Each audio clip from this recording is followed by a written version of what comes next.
going to talk about parts of speech rules, correction, errors of a sentence. As you all know, parts of speech is the soul of a language. For example, parts mean हिस्से, of mean का, speech mean तकरीर के हिस्से. क्योंकि जब तक हमें parts of speech समझ नहीं आएंगे, हमें पता नहीं चलेगा कि हम किस तरह से सेंटेंस को कंप्लीट करें. Without parts of speech we are not completing our sentence. Parts of speech are very essential ingredients used in making meaningful phrases, sentences, and which is actually the words which explain how the word is used. Parts of speech वो वाले अल्फाज होते हैं जिनसे हमें पता चलता है कि हमने अपनी ज़ुबान में इस चीज़ को कैसे इस्तेमाल करना है, जुमले को कैसे बनाना है. कि जब तक हमें पार्ट्स ऑफ स्पीच नहीं पता होंगे, हम एक मुकम्मल तौर पर सेंटेंस से जुमला नहीं बना सकते. Every word in English can be classified as one of the 8 parts of speech. 8 parts of speech, for example, noun, pronoun, verb, proverb, adverb, adjective, preposition, interjection, conjunction. ये 8 जो हैं ये parts of speech है, लेकिन इनमें एक जो है जैसे कि आर्टिकल, वो पहले तो parts of speech का हिस्सा नहीं था, लेकिन अब वो with the passage of time article जो है वो भी parts of speech का हिस्सा बन चुका है. तो आपको पता है कौन से, जैसे कि वो जो हम बचपन से पढ़ते आ रहे हैं, ए, एन और द. अब यहाँ पे पार्ट्स ऑफ स्पीच के बारे में बता रहे हैं कि कैसे सेंटेंस में पार्ट्स ऑफ स्पीच यूज़ होते हैं. जैसे उसने बताया, the old tired man under a tree and patiently waiting for his son to arrive. For example, the जो वर्ड है, ठीक है, ये आर्टिकल है. ओल्ड टायर्ड जो है एडजेक्टिव है, क्योंकि ये क्वालिटी बता रहे हैं ना उनकी. मैन जो है it's a noun. Was sitting ये वर्ब है. अंडर जो है ये preposition है. A is also article. Tree is a noun and is conjunction. Patiently is adverb. Waiting is also a verb. For is a preposition. His is a pronoun. Son is also a noun. To arrive is also a verb. ठीक है, इस तरह से parts of speech जो हैं वो किसी भी सेंटेंस को बनाने में बहुत अहम किरदार अदा करते हैं. इसीलिए आज हम करेंगे पार्ट्स ऑफ स्पीच के अंदर कौन कौन से एरर्स ऑफ करेक्शंस होते हैं, कौन कौन से एरर्स हैं जिनको हमें करेक्ट करना चाहिए. हम कुछ वर्ड्स ऐसे हैं जो हम गलत बोलते हैं, जिनको हमें करेक्ट करना चाहिए, जो हमें बचपन से लेके आज तक गलत ही पढ़ाते आ रहे हैं. हम स्टार्ट करेंगे नाउन से, क्योंकि नाउन जो है वो सबसे पहला पार्ट है पार्ट्स ऑफ स्पीच का. नाउन का जैसे कि डेफिनेशन है, अ noun that indicates a particular thing, person और अ प्लेस. एक्चुअली ये किसी भी जगह, चीज़ या कोई भी चीज़ हो उसका नाम होता है. जब तक आपको किसी चीज़ के बारे में नहीं पता, आप उसको एक्सप्लेन नहीं कर सकते. फॉर एग्ज़ाम्पल, आपको नहीं पता कि ये कुर्सी है. अगर आपको किसी ने बताया तो आपको पता चले ना कि इस चीज़ का नाम कुर्सी है. अदरवाइज़ अगर आपको नहीं पता होगा तो आप ये कहेंगे कि ये एक वो चीज़ है जो कि लकड़ी की बनी हुई है. जब तक आप उस चीज़ के नाम से वाकिफ़ नहीं होंगे, आपको नहीं पता चलेगा. वैसे भी काफ़ी हद तक इसके बारे में आइडिया होगा, क्योंकि हम बचपन से ये चीज़ पढ़ते आ रहे हैं. ठीक है, अब हम इसके बारे में मज़ीद पढ़ेंगे, जिसमें कि हम पढ़ेंगे टाइप्स ऑफ नाउन. सबसे पहले आएगी proper noun. Proper noun refer the name of a specific person, place और अ थिंग. किसी ख़ास इंसान के बारे में, ख़ास जगह के बारे में, चीज़ के बारे में. इसमें प्रॉपर नाउन में अगर हम एग्जांपल देखें तो कायद आज़म आ सकते हैं, अल्लामा इकबाल आ सकते हैं. प्लेस में देखें तो पाकिस्तान आ सकता है, अमेरिका आ सकता है. इस तरह से चीज़ों का नाम. अब सेकंड पे आते हैं कॉमन नाउन. कॉमन नाउन होता है अ पर्सन, प्लेस और a thing which is common, जो कि सब में कॉमन हो. फॉर एग्जांपल, अगर क्लास ले रहे हैं, the books in the class, girls in the class. Books और गर्ल्स जो हैं जो कि क्लास में है वो कॉमन नाउन हुई. थर्ड वन आता है collective noun. Collective noun is a noun that indicates a collection of people, things, animals and etc. इसमें एग्जांपल हम ले लेंगे. फॉर एग्जांपल, अगर एक इंसान होगा तो वो अ पर्सन होगा, और अगर वो ज़्यादा होंगे तो वो पीपल हो जाएंगे, या ग्रुप हो जाएगा, क्राउड हो जाएगा, क्लास होगा, फिर उसके बाद टीम, फैमिली. इस तरह से जो होगा ये कलेक्टिव नाउन बनेगा. फोर्थ वन जो है वो मटेरियल नाउन है, जो कि a noun that indicates a material from which different things are made. It is not counted in number. Specially इसमें जो चीज़ है वो ये होगी कि इसको कभी भी काउंट नहीं किया किया जा सकता। सबसे पहले इसके अंदर आता है पानी, जैसे water, oil, gold, cotton, rubber, wool, honey, meat, plastic. ये वो तमाम चीज़ें हैं जिनको हम काउंट नहीं कर सकते, मतलब ये नंबर्स में काउंट नहीं होती, ठीक है। पानी जो है उसको हम काउंट कर ही नहीं सकते किसी भी तरीके से काउंट। इसमें आते हैं एब्स्ट्रैक्ट नाउन। एब्स्ट्रैक्ट नाउन जैसे कि हमने बचपन में कंप्यूटर में भी पढ़ा हुआ था, the things which we can not touch, जिनको आप छू नहीं सकते उन्हें हम एब्स्ट्रैक्ट बोलते हैं। तो इसमें कहते हैं noun that indicates an idea, quality, feeling और a concept. They can not be seen और टच्ड। हम इन्हें देख नहीं सकते, हम इन्हें छू नहीं सकते। They can only B experience, हमें सिर्फ तजर्बा होता है। फॉर एग्जाम्पल, इसमें सबसे बड़ी एग्जाम्पल जो है वो इसमें आए love, hate, kindness, truth, danger, ये तमाम चीज़ें आती हैं। जैसे कि अगर मुझे किसी इंसान से प्यार है, आपको उससे प्यार नहीं है, ठीक है। अगर क्लास में इतने मतलब 100 भी बच्चे हैं या 20 या 30 बच्चे हैं, इनमें से 10 आपको अच्छे लगते होंगे, 10 आपको नॉर्मल लगते होंगे और 3 to 4 आपको बिल्कुल भी अच्छे नहीं लगते होंगे। इसलिए हमारी मोहब्बत जो मतलब हमारा जो प्यार है वो हर इंसान के लिए मुख्तलिफ होता है, ठीक है। उसके लिए फीलिंग्स मुख्तलिफ होती हैं। इसलिए उसने कहा है कि एब्स्ट्रैक्ट नाउन जो होते हैं ये हमारा एक्सपीरियंस होता है मुख्तलिफ किस्म का। आता है concrete noun. Concrete noun is a noun that indicates any living और non living thing. It can easily be seen, touched, taste, heard और smell। फॉर एग्ज़ाम्पल इसमें आ जाएगा ball, stone, tree, man, bag, pen, सारी चीज़ें जो कि आप सिंपल वर्ड्स में उर्दू में बोल सकते हैं कि वो चीज़ें जो कि जगह घेरती हों, ठीक है।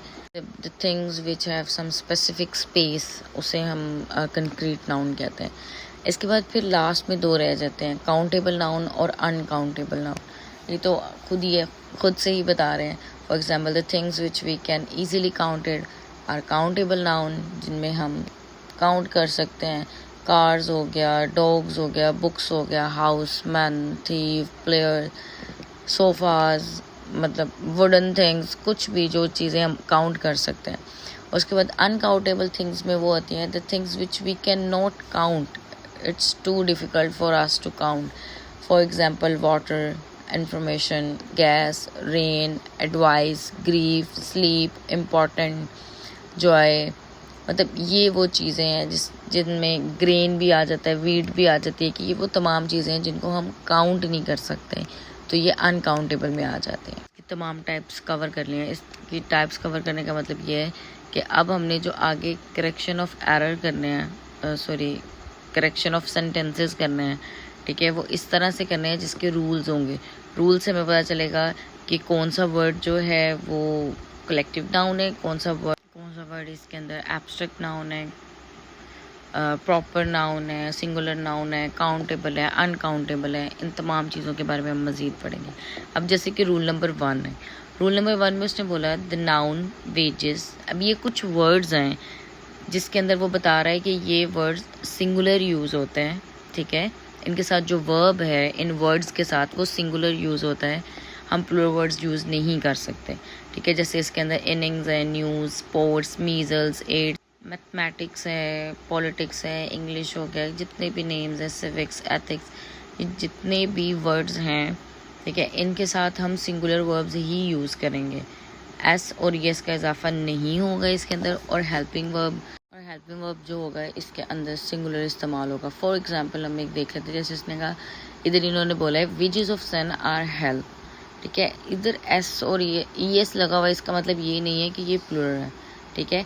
इसमें ई एस का मतलब ये, आपने सिर्फ वर्ड पे फोकस करना है कि वर्ड जो वेजेस है इसका मतलब होता है उजरत, ठीक है, जो डेली बेसिस पे हमें पैसे मिलते हैं उनके बारे में बात हो रही, ठीक है। तो इसके साथ कभी भी प्लूरल वर्ब नहीं आएगा, सिंगुलर आएगा। फॉर एग्जांपल हम एक एग्जांपल कर लेते हैं, जैसे है his hairs are white, as you all know hair is also uncountable noun, क्योंकि बाल जो है वो बहुत ज़्यादा क्वांटिटी में होते हैं, और जो अनकाउंटेबल नाउन होते हैं उनके साथ कभी भी एस और एस का इजाफा नहीं होता, और ये सिंगुलर के तौर पे इस्तेमाल होते हैं। तो यहाँ पे क्या आएगा, हिज हेयर इज़ वाइट। यहाँ पे हमारा फर्स्ट रूल ख़त्म होता है। अब हमारा स्टार्ट होगा रूल नंबर 2। Rule number 2 में we use some qualifying words to make the plural of certain nouns such as advice, work, rise, etc. अब इसमें वो ये बता रहा है कि इन वर्ड्स के साथ हमें prepositional phrases इसको बनाना पड़ता है और इसके साथ कुछ वर्ड्स इस्तेमाल करने पड़ते हैं, मतलब ऐड करने पड़ते हैं. फॉर एग्जाम्पल इसमें उन्होंने दिया I have many work to do.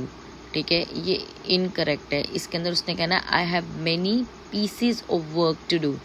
For example ऐसे एडवाइस में होगा कि my father gave me an advice. ठीक है, ये जो सेंटेंस होगा ये इनकरेक्ट होगा. अगर आप इसको करेक्ट करेंगे तो ये बनेगा माई father gave me many pieces of advice. जैसे इसके अंदर उसने बताया हेड ऑफ कैटल होता है grain of salt. Grain of salt इसमें देखेंगे ये बहुत माइनर सी मिस्टेक है जो हम डेली रूटीन में भी करते हैं.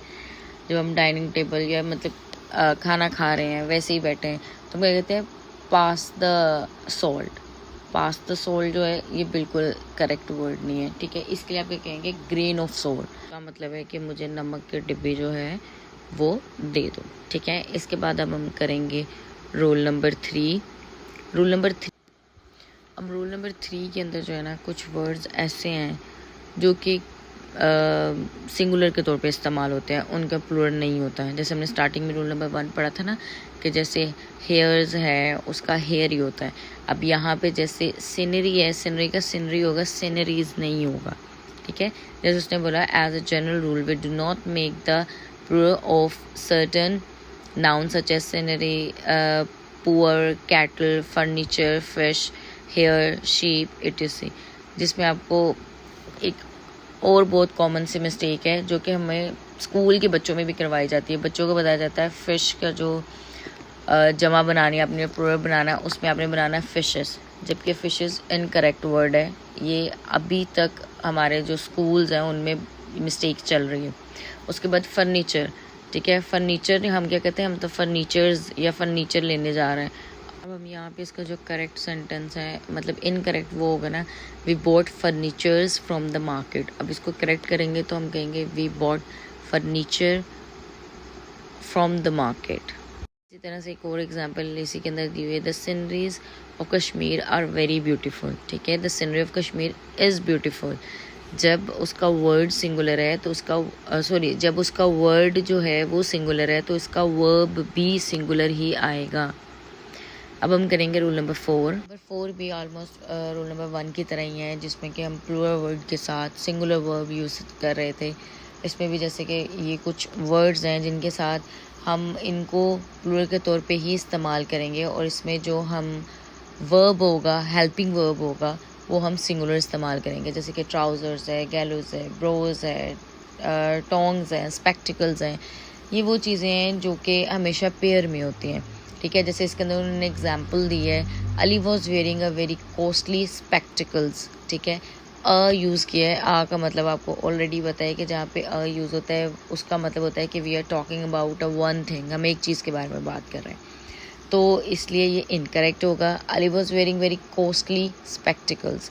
तो यहाँ पे उसने नहीं बताया कि क्वांटिटी कितनी है स्पेक्टिकल्स मतलब ग्लासेस की, तो इसलिए यहाँ पे हेल्पिंग वर्ब जो है वो सिंगुलर इस्तेमाल हुआ है और जो स्पेक्टिकल्स हैं वो प्लूरल वर्ड है. तो दिस सेंटेंस इज़ करेक्ट. एक और एग्जांपल कर लेते हैं. फॉर एग्जांपल इसमें है I wear glass when I go out. अब ग्लास तो नहीं होता ना, ग्लासेस होता है.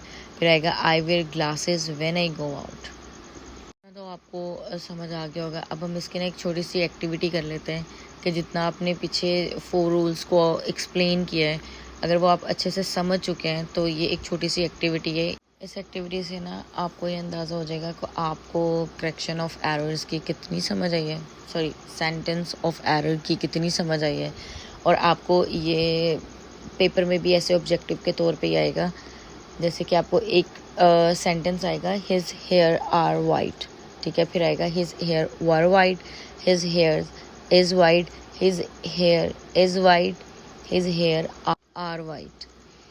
अब इसमें जो आपको लगेगा कि सेंटेंस जो है वो करेक्ट है, आपने उस पर एनसर्कल करना है या आपने टिक करना है, ये आपकी मर्ज़ी है. लेक्चर में हमने सिर्फ 4 रूल्स किए हैं. इंशाल्लाह नेक्स्ट लेक्चर में हम प्रोनाउन, वर्ब और एडवर्ब इन तीनों चीज़ों को कवर करेंगे जिससे ये कि साथ साथ आपको रूल्स पता चलते जाएंगे। हम पार्ट्स ऑफ स्पीच जिस सीक्वेंस से आ रहे हैं ना, उसी सीक्वेंस से हम सेंटेंस की करेक्शन जो है